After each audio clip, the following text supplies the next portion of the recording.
Oh, hi there.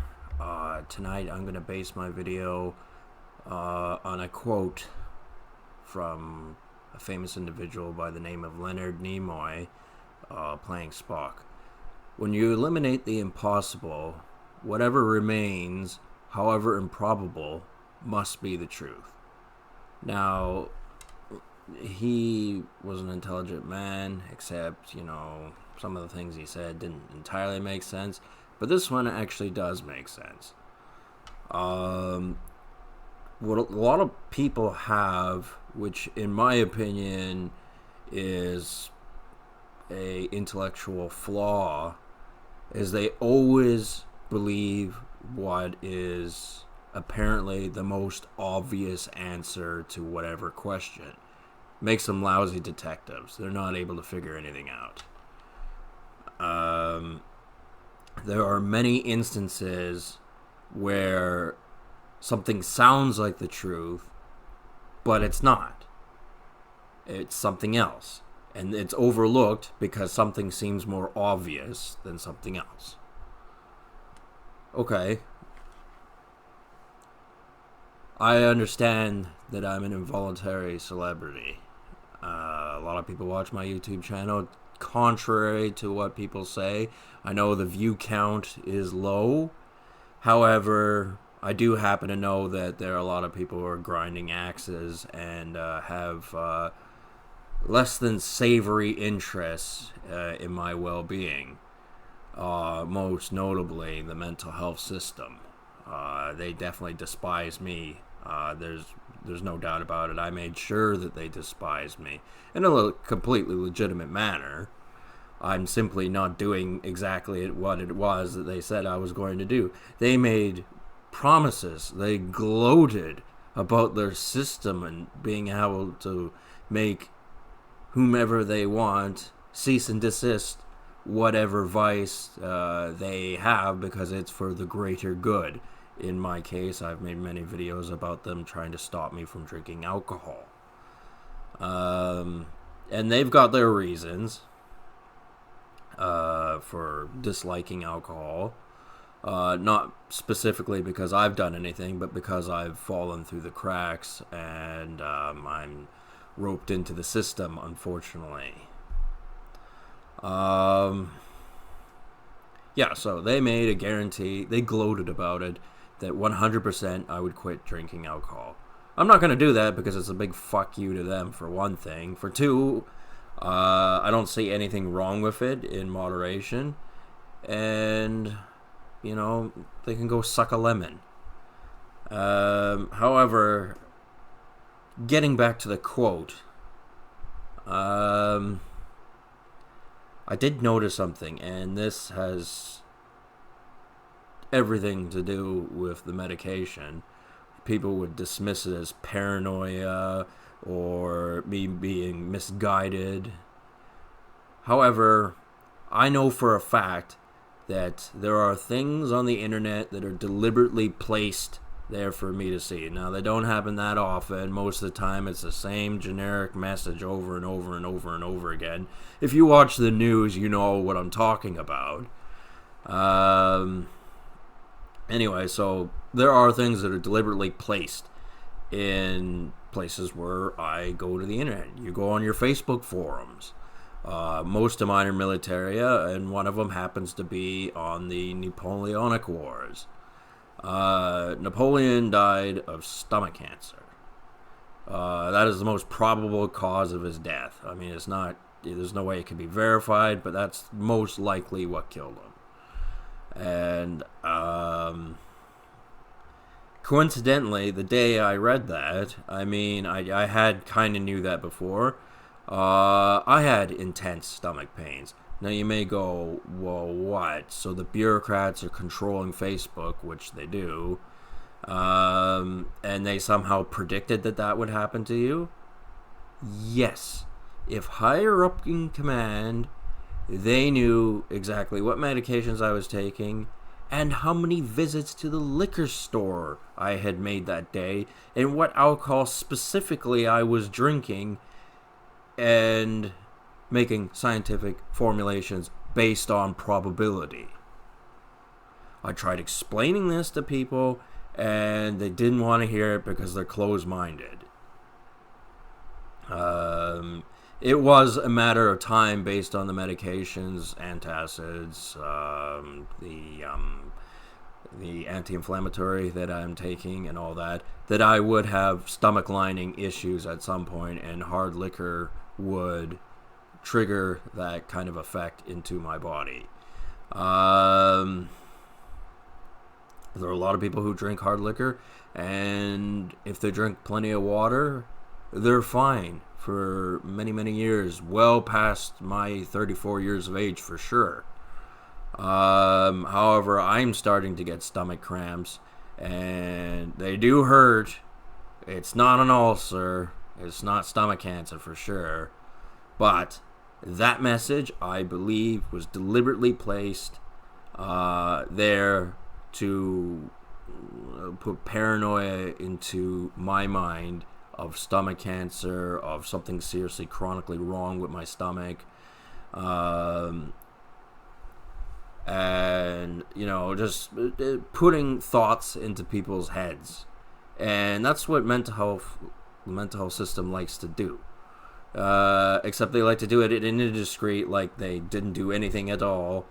Another famous quote, played by God in the Futurama episode with Bender: if you do things right, people won't be certain you've done anything at all.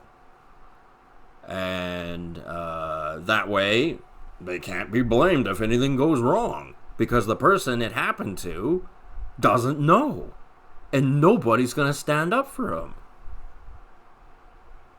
I learned that a long time ago, that nobody was going to stand up for me. So, I thought of alternative measures of standing up for myself.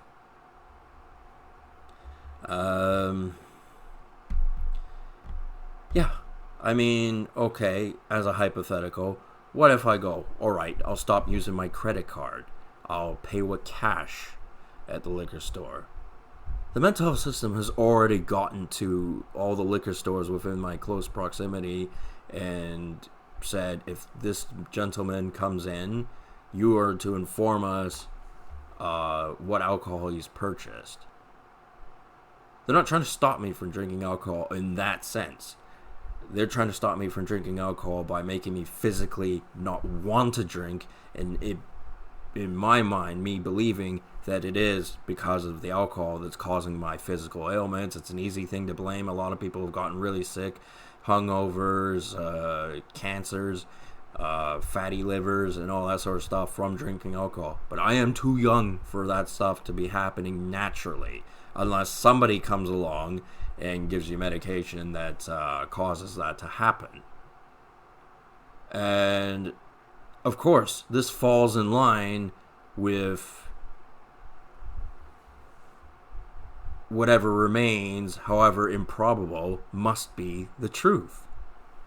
Because the obvious answer that most people will think will go, well, duh, he's a mental health patient, and alcohol is bad, and he was drinking it in excess, and he's just being paranoid. Ooh, I'm a smart one, aren't I? I'm told what to think.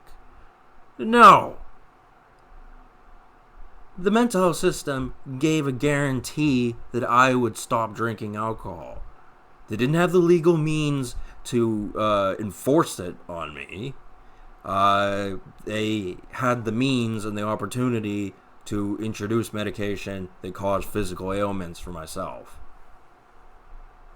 And since people are so close-minded and they always believe the simplest answer must be the correct one, it's easy to deceive a lot of people that way. Because they don't think. They don't try to think. They're lazy thinkers. And I've met a lot of people that are really intelligent people, but are profoundly stupid in this philosophy. Not to be insulting, but it's the truth. And I've been called a lot worse names than that, so, deal with it.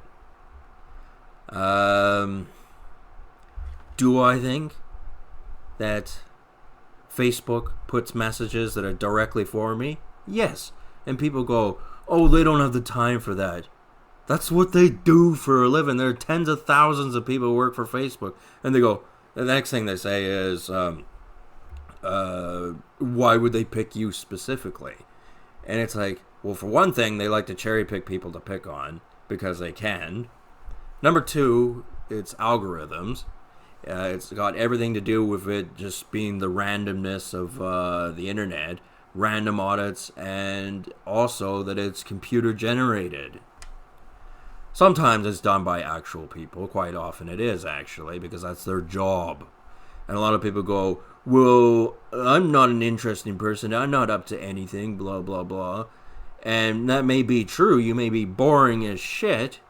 But does that mean there isn't somebody who's going to pick on you? Absolutely not. In fact, it's the boring people that get picked on in high school, in case you didn't know. Bullies pick on the uninteresting people, or the very interesting people. As an example. So, what I'm saying is, if you eliminate the impossible, is what I've said impossible? Is it impossible, is what I'm asking. And if your answer is yes, then you are a stupid person, a very stupid person, and an arrogant person who thinks they know it all. And the people who think they know it all know the least in society.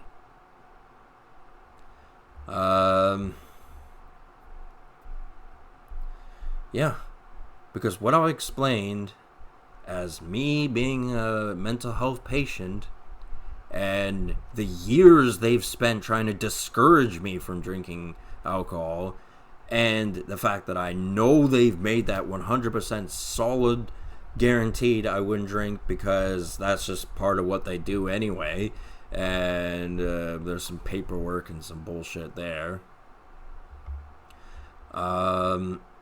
Yeah, they're gonna be a little bit more motivated than people think to encourage me to decide for myself to stop drinking. And people don't understand that. They don't see it. It doesn't exist. It's like people in the 50s and not understanding about germs. Oh, I don't see it, so therefore it doesn't exist. No, you're a fucking imaginatless. You have no imagination.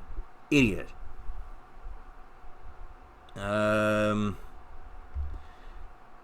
So to my behest, I have decided to cut off drinking hard liquor until the lining in my stomach has improved. It's only cramps right now, but one person of authority figure did tell me one time that it would turn into a stomach ulcer, and probably said that to induce paranoia.